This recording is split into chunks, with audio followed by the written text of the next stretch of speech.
You પછી guys. Hello guys, it's me. चिकनी घर पे जाके घरे जઈને મળીએ. આ કેવું લાગે ત્યાં bus station. Guys, construction. Yeah. દીદીનું અહીંયા પાવર હાઉસ પહેલી વાર જો અહીંયા પાવર હાઉસ થાય છે બનતું ને તો અમને લોકોને વિચાર થતો કે શું થતું હશે એ થર્મલ પાવર સ્ટેશન થાય છે જો યસ.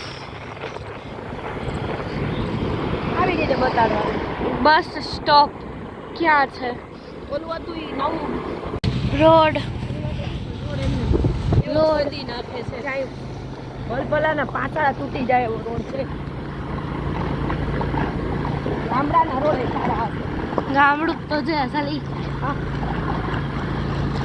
જોવો રસ્તા અમારે અને એ માણસોમાં જોવો કેટલી ગંદકી કરે છે સ્વયં શિસ્ત નથી જોવો એ તમે જે અમે લોકો અહીંયા ક્યાંય જગ્યા જ નથી અમારે કચરાવાળા ભાઈને આવે ત્યારે ફેંકવું પડે બાકી બધા જો ફેંકે છે કાં જવાય? જો ખોદે છે હજી અહીંયા ખોદકામ ચાલુ છે. વર્ષે 2-3 વાર હાલતું હોય.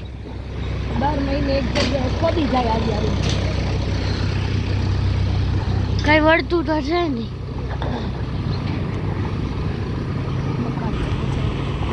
કેવા તો ખરાબ રોડ છે જય માતાજી. કબૂતર હે કબૂતર કેવા મસ્ત હું હતી એમાં. કબૂતર હતા તો કે હું હતી તું કબૂતર હતું ને ખા ખા ખા ખા ખા. ગાઈસ ઘર નાખ્યો છે સીધી આ સવારે હતો સાલી. હા છે કે કરી કોળા. નાખ્યો છે એમ ગાઈસ કચરો. ગાઈસ બકરી બકરી પછી બોલાઈ ગઈ. ચકલી. ચકલી હતી? આ ચકલી નહીં. ઓલો હતો પીએમ હોલો હોલો હતો. હોલો ઓલો હતો ઓલો બાજુમાં પ્રોવિઝન સ્ટોર છે એનો માલ કરે છે ગાઈસ પ્રોવિઝન સ્ટોર જैसा है. ગુજરાતી બોલ આદત નથી બસ. તમને બધાને થતું હશે કે જીનિસા રોજ 7 વાગ્યા આસપાસ એટલે કે સાંજે સ્કૂલેથી પાછી આવે પણ વિડીયોમાં જ જોઈને ખબર પડી જાય કે ત્યારે બપોર હતી જીનિસાએ જ્યારે કીધું કે અમે લોકો રિટર્ન થાય છે હું ને મમ્મી સ્કૂલેથી ત્યારે તો હવે અત્યારે સાંજના વાગે છે અત્યારે જોવો છો સાંજના વાગે છે 5:38 અને જીનિસાબેન અહીંયા જોઈ રહ્યા છે મોબાઈલ થોડીક વાર ફ્રેશ થાય છે અને એ તમને પોતાની રામ કહાણી કહેશે આજે સવારથી એના જે પોપટ થયા સ્કૂલમાં એ જીનિસાબેન તમને લોકોને કહેશે. જીનિસા તમારી લોકોની સામે આવે છે વક્તા જીનિસાજી. તારો પોપટ શું થયો કે બધા એને હા સોરી ઓકે સો થ્યુઈ હાલે લઈ લે પણ પોતાના જાદુ પર શરમ આવે. મોબાઈલ મને હાથ દુખી દે તું લઈ લે ઓકે સો કાગુડા મારી મોઢું. હેરસ્ટાઈલ થોડી કેઝ્યુઅલ છે but it's okay okay so બોલ ફટાફટ બેટા શું કરો કોઈ પણ એવું બહુ જોરદારનો પોપટ થયો છે તો સાંભળો તમારા લોકો Guys! સ્કૂલમાં આવું થયું છે એ કહેજો જો અમારા લોકોને આજે ને આવતીકાલે પિકનિક હતી ઓકે બટ હું નથી ગઈ કારણ કે અમારા લોકોનું સો કોલ્ડ ગ્રુપ અમારી કોઈ નથી જતું ભાઈ પૂછડા દેખાડા જરૂરી ન હોય તો અમારા લોકોનું સો કોલ્ડ ગ્રુપ નહીં તો જીનિસાનો થયો પોપટ એ લોકો બધા નથી જ ગયા પણ શું થયું કે ગઈકાલે રાત્રે મારી એક બેનપણીને ફોન કર્યો આ હતો પણ પોપટ શું થયો એ આગળ કહેશે તો એણે કીધું કે હું આવીશ કારણ કે 15 જ છોકરીઓ હતી અમે લોકોએ જીનિસાની થઈ ગઈ મમ્મી આ કાલ બોલવાનું નહીં યાર એકવાર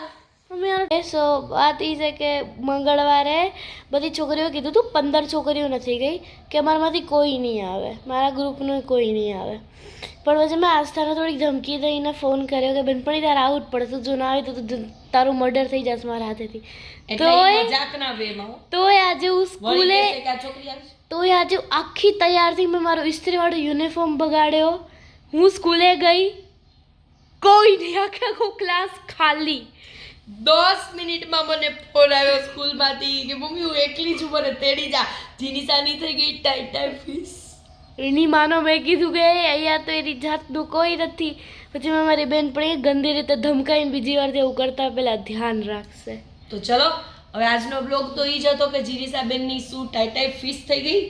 તો મળીએ. એ સાચે ના એટલું શોર્ટ ન હોય મમ્મી બ્લોગ. ના બસ હવે આપણે આવતીકાલ બ્લોગ એટલો શોર્ટ ન હોય. ના પાડે છે. ચલો કન્ટિન્યુ. ફાઇનલી ટીવી થઈ ગયું છે અને ફાઇનલી અહીંયા જીનીસાબેને રાખ્યું છે જાકેટ જે એણે મૂક્યું નથી જગ્યાએ. ટીવી ફાઇનલી રિપેર થઈ ગયું છે. દાંત તો દેખાડ. દાંત નથી દેખાડવા. હું દેખાડી દઉં. ટીવી રિપેર થઈ ગયું છે. એક ગુડ ન્યૂઝ છે બરાબર. એ ગુડ ન્યૂઝ આ હતા guys one more good news is coming. કે ટીવી રિપેર અને જીનીસા જે બોલે છે કે 2 મહિના પછી વધારે ગુડ ન્યૂઝ છે. એ બહુ મોટા એક્સાઇટિંગ ન્યૂઝ છે જે તમને નજીક આવતા જશો એમ ખબર પડતી જશે. ક્લુ મળતા જશે. એ પીરિયડના નજીક આવતા જશો એમ. અત્યારે એક જીનીસાની ટાઈ ફિશ થઈ ગઈ એનું હતું બ્લોગમાં. અને આ હતું ગુડ ન્યૂઝ કે અમારું ટીવી તમને લોકોને ખ્યાલ હશે કે જો અહીંયા ભેજ આવતો હતો એને કારણે પીઓપી પતી ગયું હતું અને આ દિવાલે ટીવી હતું. એમાંથી એક બ્લોગ છે એમાં કીધું હતું કે ભેજને કારણે અમે લોકોએ બતાડું બેટા. ભેજને કારણે અમે લોકોએ અંદર ઢાંકીને મૂકી દીધું હતું ટીવી. ફાઇનલી આજે રિપેર ગઈકાલે થઈને આવી ગયું. તો તમને રિવીલ કરીએ છીએ ટીવીનું ગુડ ન્યૂઝ. ટાઈ ફિશ ભગતમાં ચડી ગયું છે. ટાઈ ફિશ તો તારું. ગાઈઝ તમને ગરોળી ગુડ દેખાડું. ન્યૂઝ છે Guys, કે ટીવી રિપેર થઈ ગયું છે. ગાઈઝ તમને ગરોળી દેખાડું. ગરોળી પછી પહેલા ટીવી બતાડ. ટીવી દેખાડ. ગાઈઝ ગરોળી ટીવી ના ગુડ ન્યૂઝ જોઈ લીધા ને તો ગાઈઝ ગરોળી હું તમને કેટલી ગંદી રીતે છે વ્યૂ કરવા માંગીશ. આટલું ચોખ્ખું રાખીએ ને ઘર તોય ગરોળી આવી જાય છે. ગરોળી ગાઈઝ કાંઈ ફરક નથી. હા ખાલી શરીરના સાઈઝમાં જ ફેર. અને ગરોળી બુદ્ધિના ગરોળી જોઈ લ્યો. પાસ કરતા દર બુદ્ધિ હોય. કેટલું મસ્ત થઈ. આ સાઈડ જે ડાર્ક રહેશે આ વાળી સાઈડ એને કીધું છે કે થોડાક ટાઈમમાં થઈ જશે એ ટ્યુબ. ખબર તને ખબર છે આપણે વ્યુઅર્સને કેવું પડે. તો આ હતા ટીવીના ગુડ ન્યૂઝ. જીનીસાબેન હવે લોગિન કરે છે એની અંદર અને યુટ્યુબ એવરગ્રીન એનું અને એવરગ્રીન જો બધા એનું જે જોવે છે બધું જીનીસાબેની ચાલુ. ચલો હવે અમે લોકો આજનો બ્લોગ ખરેખર અહીંયા એન્ડ કરીએ છીએ બરાબર. જીનીસાબેન મારું આખું દિલ તૂટી ગયું. પોઝ કર દે 1 મિનિટ. માઇનક્રાફ્ટ વાળા પછી અમને કોપીરાઇટ ઠોકે. મમ્મી માઇનક્રાફ્ટ જીનીસા હા ઈ જે હોય હમણાં ઉભી રહે બ્લોગનું હા એ કોઈનું નામ નથી બોલતા અમે. માઇનક્રાફ્ટ વાળા હોય ટેકનોગ્રામર્સ હોય. આજે હું હોઉં ને તો હુંય કોપીરાઇટ ઠોકું કે બરાબર. સૌ પોતપોતાની ચેનલમાં મહેનત જ કરતા હોય બરાબર. એટલે અને કોઈ ખરાબ ન હોય કોઈ સારું ન હોય એટલે કે એટલે સોરી કોઈ ખરાબ ન હોય કોઈ સારું ન હોય એટલે કે કોઈ એટલું બધું ખરાબ ન હોય બરાબર. અને કોઈ એવું ન હોય ટૂંકમાં કે આ સારા છે અને આ ખરાબ છે. બધાય ટૂંકમાં સારા જ હોય. કોઈ સારું ન હોય એટલે એમ કહેવાનો મતલબ કે બધા સારા જ હોય. કોઈ એક સારું હોય એવું ન હોય બરાબર. તો હવે આપણે અહીંયા બ્લોગનો એન્ડ આપીએ. અમારે ગુડ ન્યૂઝ હતા આ હતા કે મારું ટીવી ચાલુ થઈ ગયું છે અને જીનીસાબેનનું ટાઈ ફિશ. ગાઈસ કીડી કઈડી યાર. ચાલો તો મળીએ આવતીકાલના બ્લોગમાં. બાય.